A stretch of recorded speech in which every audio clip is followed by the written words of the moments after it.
let's talk about where do you put things in your garden. First of all, north and south. Where is the sun going to be coming from? It raises in the east, but it's further in the south because where we are in the northern hemisphere. So if you think about the sun is around the equator, right? So that means more sun's going to be in the southern part of our sky than it is the northern part of our sky. So it's going to be coming this direction, but it's going to be this direction. Where do you want a tall plant? In the back, back here. So this is where tall stuff goes. So what's an example of a tall thing? Tomato, corn, beans, if you're going to put them on a tower. So those are pole beans, right? Pole beans are going to go back there. What else? Sunflowers, love it. Okay, so that's going to be on our north. When do these go in? I want you to look on your planting list now. When do tomatoes go in? Yep, after the last frost, so second week in May. When does corn go in? Same time. When do pole beans go in? Same time. Sunflowers actually can go in now. But the large majority of these things all can go in, all are a little later. So we can put earlier things right here where these will start to grow. So for example, I'll put tomatoes in this whole bed, and right next to it, I'll plant radishes. Why? How fast do radishes grow? If anyone's ever grown a radish. It's the first thing that comes up. They are going to be up, gone, long before a tomato starts to shade it at all. So now you have doubled your growing space in that bed. Make sense? Guess what else you could grow here? Lettuce. Lettuce is also an early spring crop, comes up very quickly. It's not going to be gone, but it doesn't mind a little shade. So as the tomatoes start to grow, it's going to shade the lettuce, and lettuce is going to seed or going what's called bolting by about the 1st of July. So by the time the tomatoes are growing strong, the lettuce is done. So you can double your growing space. And this is how you maximize the space you have. So let's say all you have is one little box like this. What do you want to grow? Throw some things out to me. What are your favorites? Peppers, okay. I'm going to put a couple peppers down over here. Beets, okay, let's put a couple rows of beets. Cucumber, let's put 3 cucumbers on a trellis right there. Cucumbers, beets, zucchini, that's the tricky one. You're going to put one of those right here and you're going to let them do this. And you only need one, right? Beans, okay, how about we use the rest of that trellis for some beans, or even better, how about we plant bush beans and not pole beans? So let's plant some beans over here.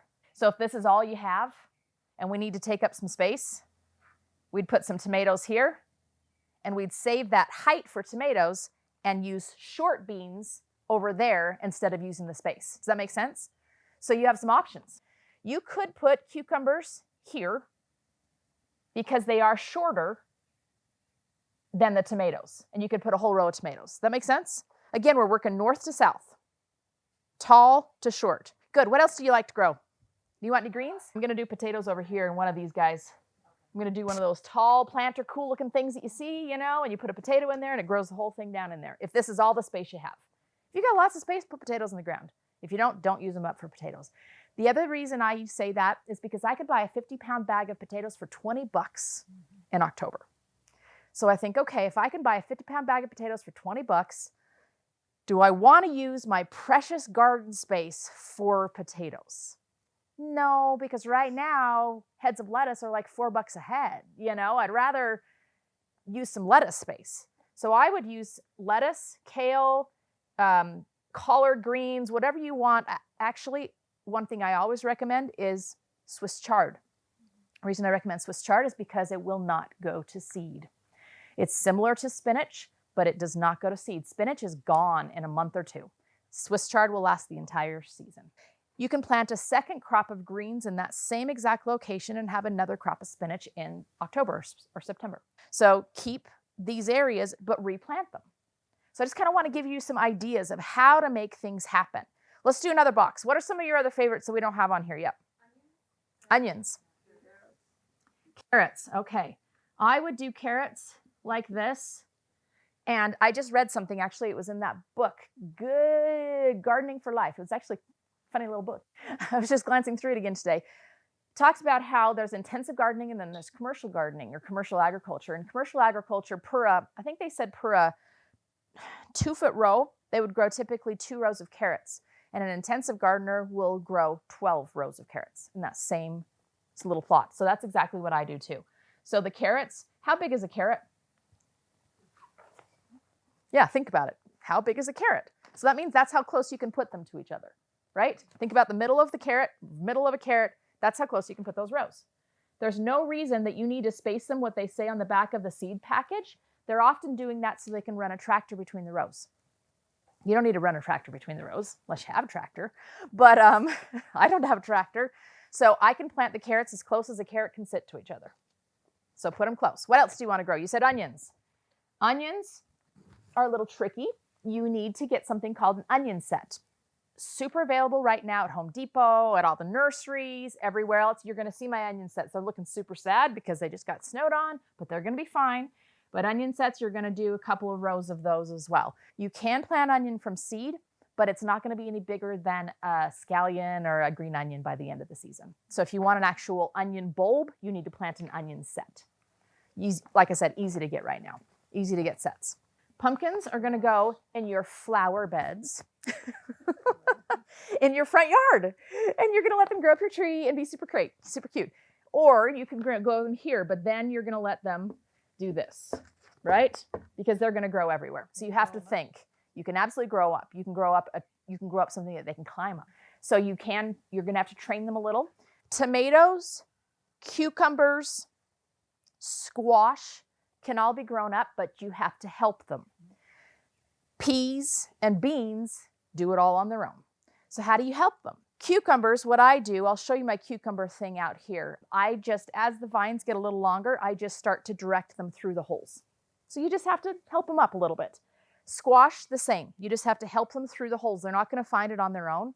Tomatoes, I do use a little fabric tie and tie them to my tomato cages as they grow up. Like I said, beans and peas will find their own way up. There's not a problem. Actually, remind me, I'll tell you what we do with the beans because it's simple. What else do we want to grow? Watermelon. They're going to be in your same category as pumpkins. Put them in your flower bed, put them wherever you're going to want to let them ramble because they're going to go far. Garlic needs to go in the fall. You can plant it now. You can plant something called spring garlic now. It's not going to get a very large head on it, though. You'll see my garlic. I've got a bazillion garlic out there right now, and I planted it in November. You can plant spring garlic, but you may just want to plan on planting it this fall. Asparagus is a perennial, which means it's going to come back every year. So I have 2 asparagus beds. The way you plant asparagus is they've got a long root on them, a long root. Like you pull them out and the roots are about 14 inches, and you lay them in these trenches, and you don't really harvest anything on them for about 2 years. So you let them come up, and they turn into these huge, gorgeous plants. And then you just let them die, and then they come back up the next year, and then you can get food off of them the next year. But it's going to be a place where you can just keep them there and never move them. What else have we not talked about? Peas. Where would you put peas? I'd put peas, they're a little taller on a trellis, right? But they're not that tall. They're about this tall, 3 feet or so. So they could be behind something that's taller. Berries are perennials, so they're going to be somewhere else in your yard outside of your garden. They can grow under trees. Strawberries grow under trees just fine. Raspberries need their own bed. But just find a little patch somewhere in your yard. Let's say this is raspberries. Let's say you're going to do this half strawberries and half raspberries. And you're just going to leave them there, and they're just going to stay there every year. Elderberries. Elderberries are also a yard plant. So they're going to be somewhere over here in your flower beds. They're very beautiful. I'll show you my elderberry bushes as we walk by them out there. But they're also a yard plant. Herbs can be done a couple of different ways. Herbs are great companions. So dill is fabulous next to tomatoes. Basil is great next to tomatoes. Isn't that interesting? Because those are really yummy things to eat with those. Dill is wonderful next to cucumbers. Where did our cucumbers go? You can plant a couple little dill plants in the corners over here. I do have some dedicated herb beds, but I plant them very intensively. These are my herb spirals. And so you put tall herbs up here like rosemary, and then you put smaller or shorter herbs like thyme down here. So the tall one is in the center. You can do some parsley, basil, and you can plant it quite intensively, everything quite close to each other. So I just wanted you to start thinking, where should you put things? What do you want to grow and where should it go?